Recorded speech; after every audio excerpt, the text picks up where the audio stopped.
Okay, I'm going to do part 2 of this texture tutorial. And what I'm going to cover here is a very quick thing, is a very simple procedure in TrueSpace, and that's just to render this out. But I'm not going to render it as a total image. What I'm going to do is set things up to render out the different sides. In this case, because I'm not worried about being extremely accurate on this model, I'm only going to render two sides, and I'm going to render the back side and one of the sides. And the reason I'm using the back side of this model is so that when I apply it to the side with the door is going to cut out. It's not going to care what is here. But if I rendered the side with the door, then if I applied that to this back side, then it's going to show a door on this back side, which is what I don't want. And I'm going to render the side because of the shadow that is being cast on that, and I want to make sure that that's included. Otherwise, I could just render one side and use that one side to apply to all four sides, but I want to make sure I got that shadow is baked into that texture.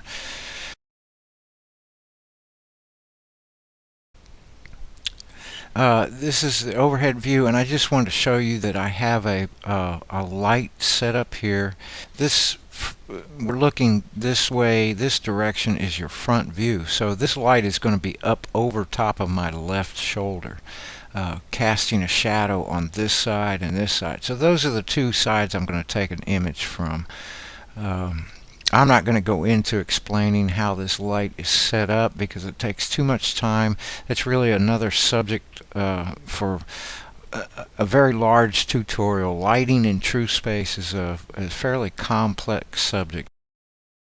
But anyway, just know that this is a local light, and it is set for mapped shadows. And that it has to be mapped shadows for a soft shadow. If it's ray traced shadow, it'll be a hard line. I want a soft line. You'll see what happens when I render this out, how that shadow looks. I'm going to switch to my front view. Of course, we're looking at the back of the model, but it is in the front view because of where my shadow casting light is. And I'm zoomed in pretty close, because if I were to use this camera, it will render out pretty much the way it sees it on the screen, but it suffers from perspective distortion.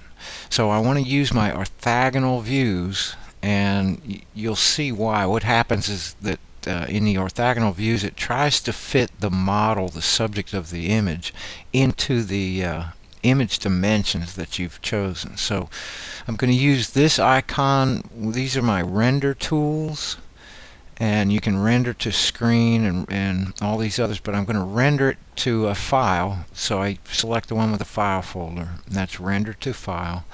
I've already done this several times, so I've already got several images out there with the names that I want to use. So I'm going to use Outhouse 01, and it's in bitmap format, so I can work with it in my image editor. I'm going to select a custom size, which is 512 by 512, and I want to select current frame only. The rest of these settings pertain to your animation, and if you select current frame only, then TrueSpace will ignore all these other settings. Otherwise, you have to worry about whether you've got motion blur and all that kind of stuff turned on. So you want to select current frame only, and I've got my name chosen. I'm going to render it.